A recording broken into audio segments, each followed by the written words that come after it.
Hi hello welcome back to our channel. ఈరోజు అయితే చాలా ఈజీగా అయితే హై నెక్ బ్లౌజు ఎలా కటింగ్ చేసుకోవాలో చూపిస్తానండి. చాలా ఈజీగా అయితే చేసుకోవచ్చు. చూడండి, ఇది బ్యాక్ అయితే ఫుల్ హై నెక్ ఉంది, అలాగే ఫ్రంట్ వచ్చేసి డీప్ నెక్ ఉందండి. నార్మల్గా మనం నార్మల్ నెక్కి డీప్ నెక్ ఎలా ఉంటుందో అలా అయితే ఉంది.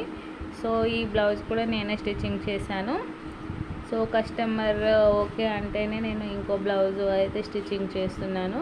ఎందుకంటే ఫస్ట్ మనం ఒక బ్లౌజు స్టిచ్చింగ్ చేసి ఇస్తే వాళ్ళు సాటిస్ఫై అంటే మనం ఇంకో బ్లౌజు అయితే స్టిచ్చింగ్ చేయవచ్చు. ఇది అయితే హై నెక్ అంటే ఫ్రంట్ మరీ పైకి లేకుండా ఉందండి. సారీ, బ్యాక్ నెక్ మరీ పైకి అయితే ఏం లేదు, కొంచెం కిందికి ఉంది. సో ఇది అయితే మీటర్ క్లాత్ అండి. నేను ఆల్రెడీ వాష్ చేసి ఐరన్ చేసి పెట్టేసుకున్నాను, పెట్టి ఫోల్డింగ్ చేసి పెట్టాను. సో ఇక్కడ కింద అయితే క్రాస్గా ఏం లేకుండా అయితే స్ట్రైట్గా అయితే ఒక మార్కింగ్ చేసి పెట్టుకోవాలి. సో ఇదే నేను కొలత బ్లౌజ్తోనే అయితే నేను మెజర్స్ తీసుకుంటున్నాను. ఇక్కడ నడుం లూజ్ వచ్చేసి 36 ఇంచెస్ ఉందండి. ఇది చెస్ట్ లూజు 40 ఇంచెస్ వస్తుంది. చెస్ట్ లూజ్కి వెస్ట్ లూజ్కి 4 ఇంచెస్ డిఫరెన్స్ అయితే ఉంటుంది. సో ఇక్కడ 36/4 9 వస్తుంది కదండి. ఇక్కడ 9 దగ్గర ఒక మార్కింగ్ చేసుకోవాలి. అలాగే 1 ఇంచు బ్యాక్ సైడ్ డాట్స్ కోసం అయితే 1 ఇంచు మార్కింగ్ చేసుకోవాలి. Extra 2 inches. ఇక్కడ బ్లౌజ్ హైట్ చూసుకోవాలండి. బ్లౌజ్ లెంత్ వచ్చేసి 15 ఇంచెస్ ఉందండి. నేను ఇక్కడ 15 ఇంచెస్ అంటే మనకి పైన జాయింటింగ్కి కింద జాయింటింగ్కి ఎక్స్ట్రా పోతుంది కాబట్టి 1 ఇంచ్ అయితే ఎక్స్ట్రా పెడుతున్నాను. సో ఇక్కడ నేను పైన ఒక హాఫ్ ఇంచు, కింద హాఫ్ ఇంచు మనం ఎక్స్ట్రా బోను, మిడిల్లో అయితే 15 ఇంచెస్ అయితే వస్తుంది. సో బ్లౌజ్ ఎంత ఉందో అంత అయితే పెట్టుకోవద్దండి, ఒక 1 ఇంచు అయితే ఎక్స్ట్రా పెట్టుకోవాలి. పెట్టుకుంటే మనకి బ్లౌజ్ లెంత్ అనేది కరెక్ట్గా వస్తుంది. సో ఇది హై నెక్ బ్లౌజ్ కాబట్టి మనము షోల్డర్ అనేది ఈజీగా మెజర్ చేసుకోవచ్చు. ఇలా పెట్టేసుకుంటే మనకి డైరెక్ట్గా వచ్చేస్తుంది. ఇక్కడ షోల్డర్ విడ్త్ వచ్చేసి 15 ఇంచెస్ ఉందండి. సో దాన్ని హాఫ్ చేసుకుంటే 7.5 వస్తుంది. ఇక్కడ 7.5కి అయితే ఒక మార్కింగ్ చేసుకోవాలి. 7.5కి ఒక మార్కింగ్ చేసుకున్న తర్వాత మనకి బ్లౌజు కొలత బ్లౌజు ఉంది కాబట్టి దాని షోల్డర్ ఎంత ఉందో చూసుకొని దానికైతే ఒక మార్కింగ్ చేసుకోవాలి. లేదు అంటే మనకి నెక్ విడ్త్ వచ్చేసి 4 ఇంచెస్, షోల్డర్ విడ్త్ వచ్చేసి 3.5 ఇంచెస్ పెట్టుకుంటే సరిపోతుంది. 4 ఇంచెస్ అయితే నెక్ విడ్త్ అయితే మ్యాక్సిమం సరిపోతుందండి. అలాగే ఇక్కడ చూడండి, నెక్ డౌన్ వచ్చేసి మామూలుగా అయితే హై నెక్ బ్లౌజ్కి 1.5 ఇంచెస్ అయితే సరిపోతుందండి. 1.5 1/4 to 2 అయితే సరిపోతుంది. సో ఇక్కడైతే 2.5 ఇంచెస్ ఉంది. కొంచెం పైకి అంత అవసరం లేదు అని అంటేను కొంచెం కిందికి అయితే పెట్టేస్తున్నాను. అక్కడ ఆల్రెడీ 2.5 ఉంది కాబట్టి నేను 2.5కి తీసుకున్నాను. మళ్ళీ మన షోల్డర్ జాయింట్ దగ్గర కొంచెం నెక్ ఎలాగో పైకి పోతుంది కదా, సో 2.5 అయితే సరిపోతుందండి. 2.5కి మార్కింగ్ చేసుకొని అయితే ఇలా రౌండ్గా మార్కింగ్ చేసుకున్నాను. అలాగే షోల్డర్ డౌన్ వచ్చేసి 7 ఇంచెస్ అండి. హై నెక్ కాబట్టి హై నెక్కైనా బోట్ నెక్కైనా 7 ఇంచెస్ అయితే షోల్డర్ డౌన్ అయితే సరిపోతుంది. అలాగే ఇక్కడ 1.5 ఇంచ్కి మార్కింగ్ చేశాను. మార్కింగ్ చేసి అయితే ఇలా రౌండ్ అయితే గీసానండి. ఇది నార్మల్ నార్మల్ బ్లౌజ్కైనా హై నెక్ బోట్ నెక్ ఏ బ్లౌజ్కైనా 1.5 అయితే సరిపోతుంది బ్యాక్ సైడ్ పార్ట్కి. అలాగే చూడండి, ఇక్కడ బ్లౌజ్ యొక్క చెస్ట్ లూజ్ వచ్చేసి 22 ఉంది. చూడండి, నేను చిన్న డిఫరెన్స్ చూపిస్తాను. నాకు కస్టమర్ వచ్చేసి బ్లౌజ్ కొంచెం లూజ్ ఉంది అని చెప్పింది. నేను ఆ లూజ్కి ఇంకొక చిన్న చిట్కా చెప్తాను. ఇక్కడైతే 22 అంటే 11 వస్తుంది కదండి. ఇక్కడ 11కి అయితే ఒక మార్కింగ్ చేశాను. మార్కింగ్ చేసి అయితే ఇలా ఒక స్ట్రైట్ కింద మనము డాట్స్కి అయితే కింద ఉన్న వెస్ట్ లూజ్ మార్కింగ్ అయితే ఇలా స్ట్రైట్గా అయితే ఒక లైన్ తీసుకోవాలి. ఇక్కడ ఇంకొకటి ఏంటి అంటే మనకి చెస్ట్ లూజ్ అవసరం లేకుండా ఆర్మ్ లూజ్తో కూడా మనము మార్కింగ్ చేసుకొని స్టిచ్చింగ్ అయితే చేసుకోవచ్చు. చెస్ట్ లూజు ఆర్మ్ లూజు రెండు ఈక్వల్గానే ఉంటాయి. సో ఇక్కడ ఆర్మ్ లూజ్ వచ్చేసి 9 వచ్చిందండి.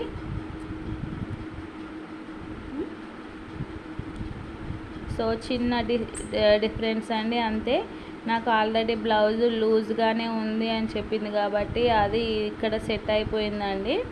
సో మనకి ఆర్మ్ లూజ్తో కూడా బ్లౌజ్ ఫిట్టింగ్ అనేది పర్ఫెక్ట్గా వస్తుంది. చెస్ట్ లూజ్ లేకున్నా కూడా ఆర్మ్ లూజ్తో అయితే మనము బ్లౌజ్ ఫిట్టింగ్ అనేది చేసుకోవచ్చు. సో ఇక్కడ మార్కింగ్ చేసిన దాన్ని బట్టి అయితే కటింగ్ చేసుకుంటే అయిపోతుందండి. ఇక్కడ ఇంకొకటి అండి, మనము ఇక్కడ కొంచెం ఒక 1 ఇంచ్ కానీ 1/2 ఇంచ్ కానీ మనకి ఇక్కడ లూజ్ మార్కింగ్ ఉంది కదండి, అక్కడికి ఇలా క్రాస్గా అయితే కటింగ్ అయితే చేసుకోవాలి.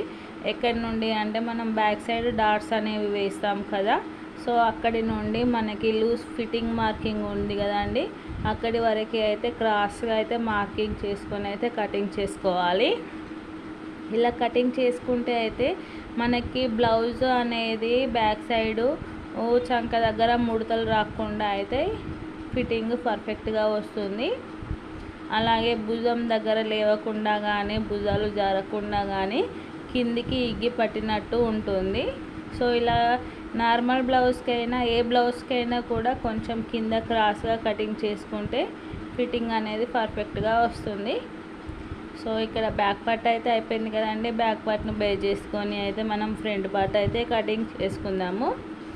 ఇక్కడ బ్యాక్ పార్ట్ని అయితే 2 ఇంచెస్ అయితే ఫోల్డింగ్ చేసుకొని అయితే చూడండి, మనము ఫ్రంట్ పార్ట్ షేప్ పట్టి అయితే వేస్తాం కదా, సో ఆ షేప్ పట్టి కోసం అయితే ఇలా బ్యాక్ పార్ట్ని బేస్ చేసుకొని మార్కింగ్ చేసుకున్నప్పుడు 2 ఇంచెస్ ఇలా ఫోల్డింగ్ చేసి క్రాస్ కావాలంటే క్రాస్, స్ట్రైట్ కావాలంటే స్ట్రైట్గా అయితే మనము క్లాత్ని అయితే అడ్జస్ట్ చేసుకొని మార్కింగ్ అయితే చేసుకోవాలండి. స్ట్రైట్ కట్ బ్లౌజ్ కూడా చాలా బాగుంటుంది. నేను అది కూడా నెక్స్ట్ వీడియోలో చూపిస్తానండి. సో ఇక్కడ బ్యాక్ పార్ట్ ఎలా ఉందో యాస్టీస్గా ఫ్రంట్ పార్ట్కి కూడా సేమ్ అలాగే మార్కింగ్ చేసుకోవాలి. ఒక నెక్ దగ్గర అయితే ఇలా చూడండి, నెక్ అనేది డీప్ నెక్ కాబట్టి ఇలా ఒక స్ట్రైట్గా లైన్ అయితే తీసుకోవాలండి. ఈ తీసుకున్న తర్వాత మనకి హామ్ లోత్ అనేది తీసుకోవాలండి. సో బ్యాక్ పార్ట్కి అయితే 1.5 తీసుకుంటాం కదండి, అలాగే ఫ్రంట్ పార్ట్కి 1 ఇంచ్ అయితే సరిపోతుంది. సో నేనైతే ఇక్కడ 1/2 ఇంచ్ అయితే లోపలికి మార్కింగ్ చేసి ఇలా రౌండ్ అయితే గీసాను. అలాగే ఫ్రంట్ నెక్ వచ్చేసి ఇలా స్ట్రైట్గా 6.5 ఇంచెస్ వరకు అయితే తీసుకున్నాను. చూడండి, మనకి కొలత బ్లౌజ్ ఉంది కాబట్టి దాంతో కూడా మనము మెజర్ అయితే చేసుకోవచ్చు. నాకైతే ఇక్కడ 10.5 ఇంచెస్ వచ్చిందండి, ఎందుకంటే ఇది కూడా హై నెక్ బ్లౌజే కాబట్టి 10.5 వచ్చింది. సో నేనైతే ఇక్కడ స్ట్రైట్గా అయితే 6.5 ఇంచెస్ పెడుతున్నాను. సైడ్కి అయితే ఎలాగో 4 ఇంచెస్ అయితే ఉంది కదండి, సో ఇక్కడ సేమ్ 10.5 ఇంచెస్ 10 ఇంచెస్ అయితే వస్తుంది, సరిపోతుందండి. అలాగే షేప్ పట్టి కోసం కింది నుండి పైకి అయితే 2 ఇంచెస్ మార్కింగ్ చేసుకోవాలి. మిడిల్లో అయితే 1 ఇంచ్ కిందికి మార్కింగ్ చేసుకోవాలి.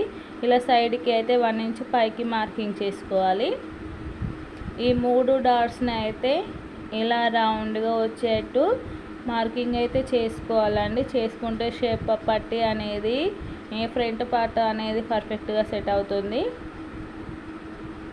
నార్మల్ బ్లౌజ్కి ఎలాగూ మార్కింగ్ చేసుకుంటామో సో ఇక్కడ కూడా హై నెక్ బ్లౌజ్ అయినా కూడా షేప్ పట్టి ఉండే బ్లౌజ్కి ఇలా మార్కింగ్ చేసుకుంటే ఏ సైజు వరకైనా కూడా కరెక్ట్గా సెట్ అవుతుంది ఫ్రంట్ పార్ట్.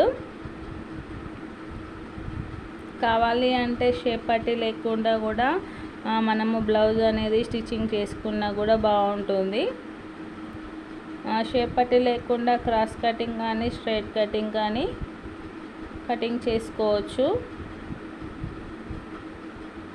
సో ఇక్కడ మనం మార్కింగ్ ఎలా చేసుకున్నామో అలాగే కటింగ్ చేసుకుంటే అయిపోతుంది. దీనికి లోతు అనేది తీసేసాం కదండి ఆల్రెడీ.